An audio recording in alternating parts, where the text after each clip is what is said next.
ಎಲ್ಲರಿಗೂ ನಮಸ್ಕಾರ. Curious minds Kannada YouTube ಚಾನಲ್ಗೆ ತಮಗೆಲ್ಲರಿಗೂ ಸ್ವಾಗತ. ನಾನು ನಿಮ್ಮ ಸೋಷಿಯಲ್ ಸೈನ್ಸ್ ಫೆಸಿಲಿಟೇಟರ್ ಹರೀಶ್.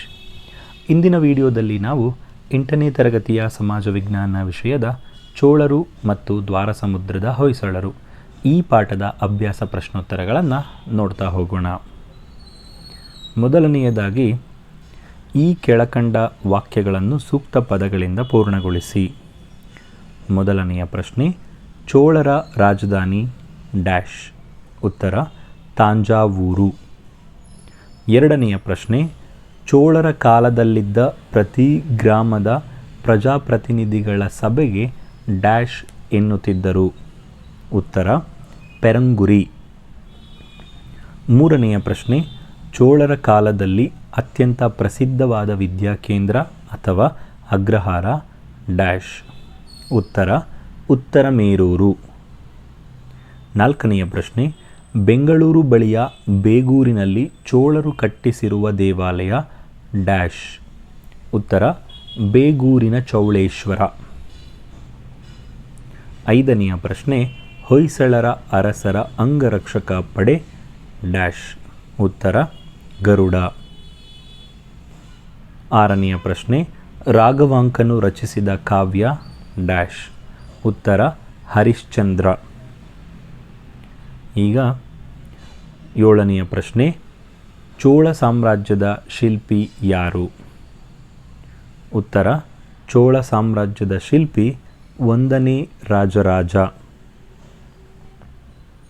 ಎಂಟನೆಯ ಪ್ರಶ್ನೆ, ಚೋಳರ ಕಾಲದಲ್ಲಿ ಗ್ರಾಮದ ಸ್ವಯಂ ಆಡಳಿತ ವ್ಯವಸ್ಥೆ ಹೇಗಿತ್ತು? ಉತ್ತರ ಗ್ರಾಮ ಸಭೆಗಳು ಪ್ರಥಮ ಸಭೆಗಳಾಗಿದ್ದವು. ತರಕುರಂ ಎಂಬುದು ಒಂದು ಹಳ್ಳಿಯಾಗಿತ್ತು. ಪ್ರತಿ ಕುರ್ರಂಗೂ ಮಹಾಸಭಾ ಎನ್ನುವ ಗ್ರಾಮ ಸಭೆ ಇದ್ದಿತು.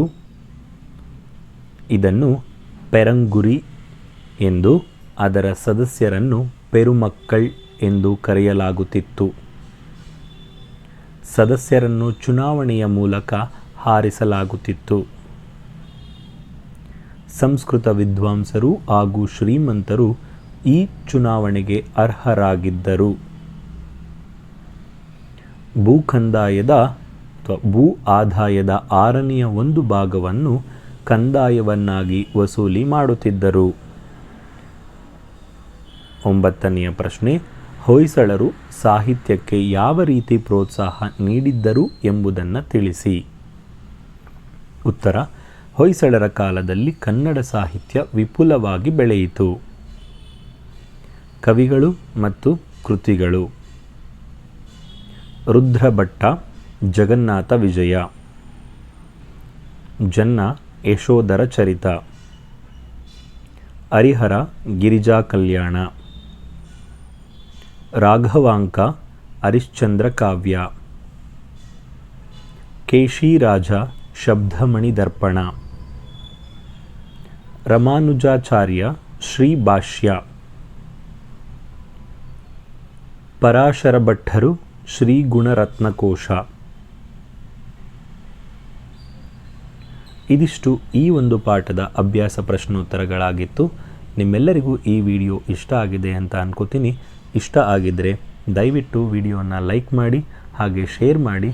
ನೀವಿನ್ನೂ ನಮ್ಮ ಚಾನಲನ್ನು ಸಬ್ಸ್ಕ್ರೈಬ್ ಮಾಡ್ಕೊಂಡಿಲ್ಲ ಅಂತಂದರೆ ದಯವಿಟ್ಟು ಸಬ್ಸ್ಕ್ರೈಬ್ ಮಾಡ್ಕೊಳ್ಳಿ ಅಂತ ಹೇಳ್ತಾ ಧನ್ಯವಾದಗಳು.